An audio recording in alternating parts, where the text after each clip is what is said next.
नमस्कार दोस्तों, सब्सक्राइब करें इस चैनल को और क्लिक करें बेल आइकन पर इस चैनल के सभी लेटेस्ट वीडियोस अपडेट प्राप्त करने के लिए।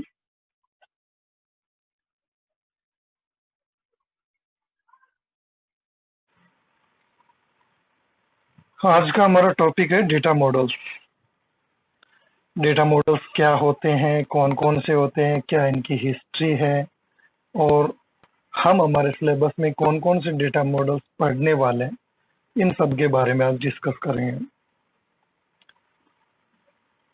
मेनली देखो, डेटा मॉडल का मतलब क्या है, what is data model.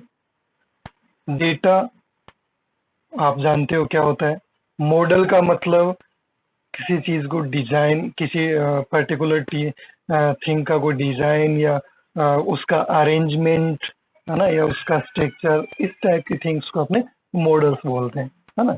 Mainly models में अपने इस प्रकार से समझ सकते हैं कि कोई कुछ काम करने से पहले उसका जो ब्लूप्रिंट तैयार किया जाता है उसको अपने मॉडल कह सकते हैं।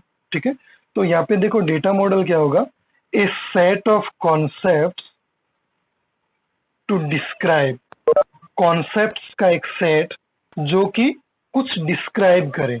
क्या डिस्क्राइब करे? Structure of a database, database का structure and certain constraints that database should obey. यानी डेटा मॉडल के अंदर मेनली कॉन्सेप्ट्स का एक सेट होता है जो कि डेटाबेस के स्ट्रक्चर को डिफाइन करता है, डिस्क्राइब करता है, और उस डेटाबेस पे अप्लाई किए गए या किए जाने वाले सारे के सारे जो कंस्ट्रेंट्स होते हैं उनको मेनली डिफाइन किया जाता है। ठीक है, द डेटाबेस शुड ओबे, और वो कंस्ट्रेंट्स जो डेटाबेस के द्वारा फॉलो किए जाते हैं, यानी जिनकी डेटाबेस के द्वारा कंप्लीटली पालना की जाती है, तो उन सभी कंस्ट्रेंट्स को और डेटाबेस के स्ट्रक्चर को मेनली डिस्क्राइब किया जाता है एक कॉन्सेप्ट्स के सेट के द्वारा, और उसी कॉन्सेप्ट्स के सेट को हम क्या बोलते हैं? डेटा मॉडल बोलते हैं।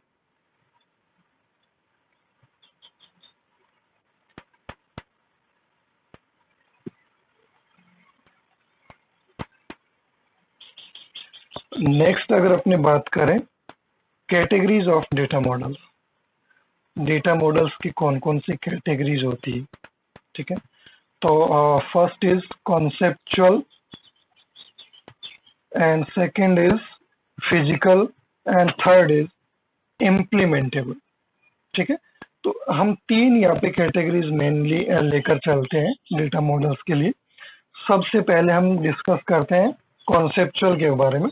देखो, कॉन्सेप्चुअल के अंदर टू डिफरेंट टाइप के मॉडल्स यहाँ पे यूज किए जाते हैं, हाई लेवल और semantic.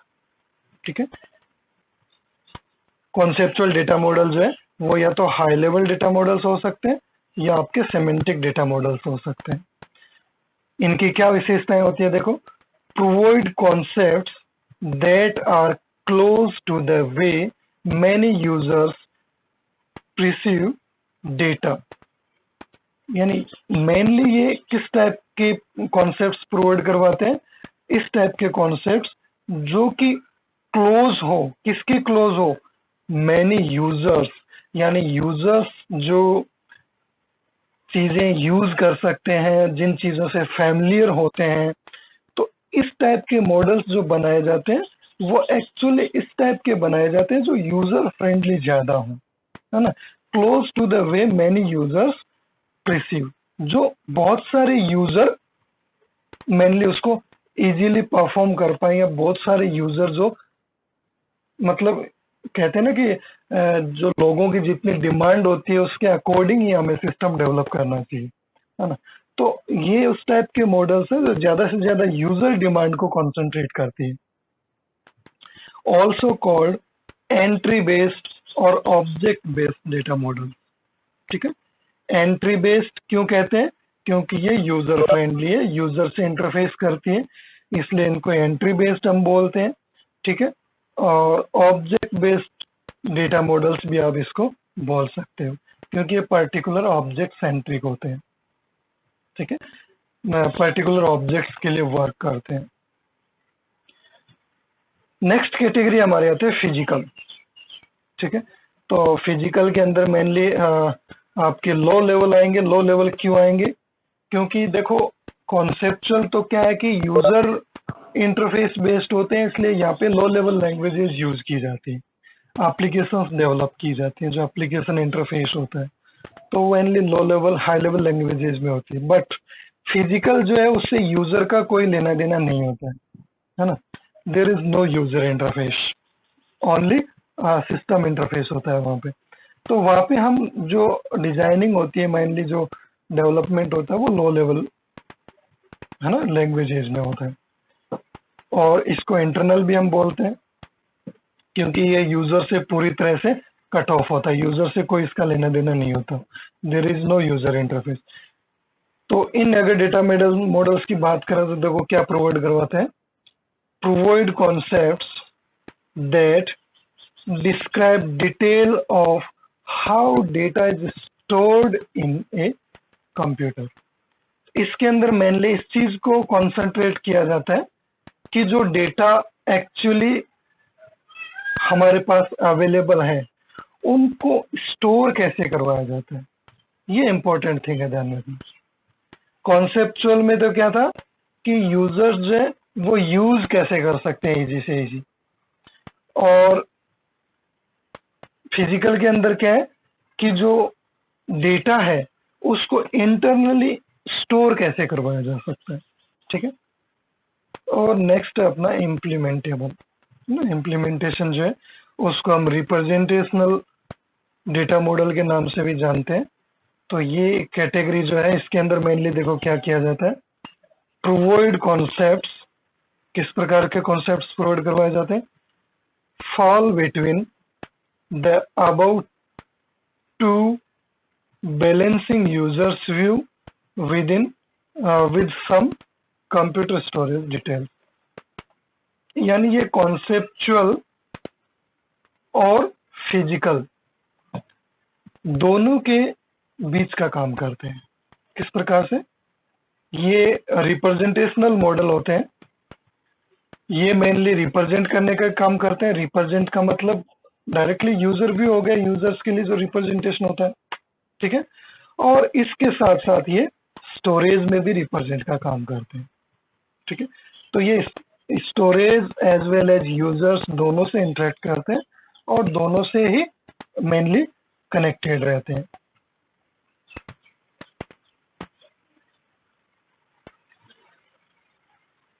History of data models, कौन कौन से डेटा मॉडल्स जो है वो डेटाबेस के अंदर यूज किए गए और डेवलप किए गए। सबसे पहले सबसे फेमस जिसको अपने रिलेशनल मॉडल बोलते हैं, तो मेनली रिलेशनल मॉडल जो है इसके बारे में हम पहले भी पढ़ चुके हैं। ईएफ कोड ने इसको डेवलप किया था, जब कोड रूल हमने पढ़े थे तब इसको हमने डिस्कस किया था 1970 के अंदर, ठीक है। तो 1970 में प्रोफेसर ईएफ कोड ने आईबीएम कंपनी में वर्क करते हुए इसको डेवलप किया गया था, है ना। तो ये मेनली आईबीएम कंपनी का डेटा मॉडल माना जाता है जिसको हमने रिलेशनल मॉडल के नाम से जानते हैं। मेनली ये क्या था देखो, फर्स्ट कॉमर्शियल सिस्टम इन 1981-82, यानी फर्स्ट रिलेशनल डेटाबेस के साथ जो कॉमर्शियल सिस्टम आया था वो मेनली 1981-82 के अंदर आया था, ठीक है। इसके वर्जन्स थे DB2, Oracle, SQL server, Sybase और इन्फॉर्म IX, ठीक है। तो ये इसके रिलेशनल मॉडल्स के वर्जन्स हैं डिफरेंट जिनके अंदर रिलेशनल मॉडल्स को यूज किया जाता है और ये फ्रीक्वेंटली सारे के सारे करंट टाइम में भी यूज हो रहे हैं। रिलेशनल मॉडल का मतलब है कि मेनली एक डेटाबेस के स्टैंडर्ड्स को डिफाइन करना, डेटाबेस के अंदर जो भी डेटा है उनके बीच में रिलेशंस को स्टैब्लिश करना जिससे कि एक दूसरे से डेटा को एक्सेस किया जा सके, ठीक है। जब तक डेटा के बीच में रिलेशंस वहाँ पे डिफाइन नहीं किए जाएंगे तब तक आप डेटा को प्रॉपरली एक्सेस नहीं कर पाओगे। नेक्स्ट है हमारा नेटवर्क मॉडल। ठीक है, तो अगर हम नेटवर्क मॉडल की बात करें तो देखो नेटवर्क मॉडल के अंदर adopted heavily due to the support by कोडासिल। ठीक है, ये कोडासिल जो है ये कंपनी है मेनली, इसके सपोर्ट से नेटवर्क मॉडल जो है वो डेटाबेस के लिए डेवलप किया गया था।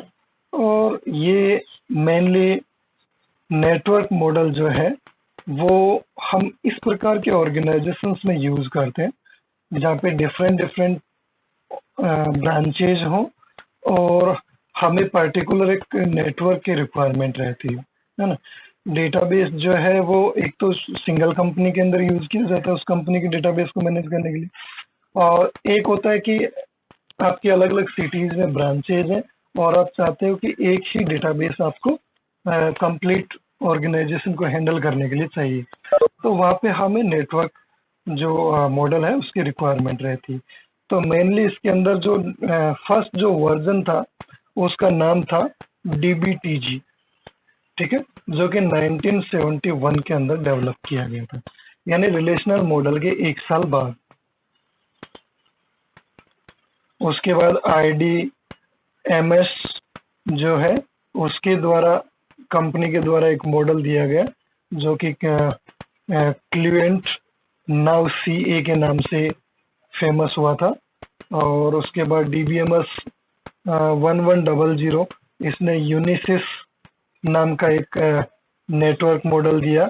और उसके बाद इमेज जो कि HP की कोलैबोरेटिव कंपनी थी, तो वैक्स नाम से डेवलप किया गया था। Wax DBMS digital equipment corporation ने डेवलप किया। तो इस प्रकार से बहुत सारे नेटवर्क जो डेटाबेस सिस्टम्स हैं वो मार्केट में है। वैसे हमारे सिलेबस के अंदर नेटवर्क डेटाबेस मॉडल्स का कोई रोल नहीं है, हम ओनली रिलेशनल डेटाबेस मॉडल पढ़ने वाले हैं, एंटिटी रिलेशनशिप मॉडल। ठीक है, एक ही मॉडल हमारे इसके अंदर प्रोवाइड करवाया गया है सिलेबस के अंदर। Next hierarchical database data model. तो हायरार्चिकल में तो आप समझ सकते हो एक पर्टिकुलर ट्री फॉर्मेट होता है। ठीक है, कुछ पेरेंट्स नोड होते हैं, कुछ चाइल्ड नोड होते हैं। ठीक है, resulted in the IMS family of systems. Information management system जो कंपनीज है उन्होंने ये डेवलप किया था, उन्होंने इसको इंट्रोड्यूस किया था। द मोस्ट पॉपुलर मॉडल, ये मेनली मोस्ट पॉपुलर मॉडल था हायरार्चिकल मॉडल में से, है ना, IMS का इंफॉर्मेशन मैनेजमेंट सिस्टम। आप IMS नाम से इंटरनेट पे सर्च करोगे तो आपके सामने बहुत सारे इंफॉर्मेशन मॉडल्स सामने आएंगे। तो उन मॉडल्स की एक यही विशेषता है, आपको कुछ मॉडल्स इस टाइप के मिलेंगे। ठीक है, इस टाइप के कुछ मॉडल्स मिलेंगे जिसके अंदर डिफरेंट डिफरेंट जो है वो ऐसे लेयर्स, पिरामिड के टाइप से कुछ लेयर्स आपको एक्चुअली बने हुए मिलेगी, जिसमें ये जो है वो हायरार्चीज को डिफाइन करती है। ये जो लेवल्स हैं, अलग अलग लेवल्स की इंफॉर्मेशन जो है वो यहाँ पे इंफॉर्मेशन मैनेजमेंट सिस्टम के द्वारा मैनेज की जाती है।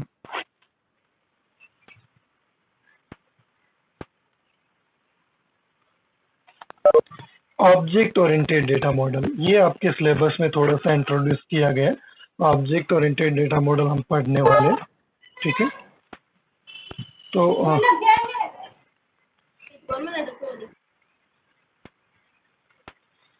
okay, several models have been proposed for implementing in a database system। देखो ऑब्जेक्ट ओरिएंटेड डेटा मॉडल्स जो है उनके अंदर मेनली ऑब्जेक्ट ओरिएंटेड के कॉन्सेप्ट जो है वो इंक्लूड किए गए।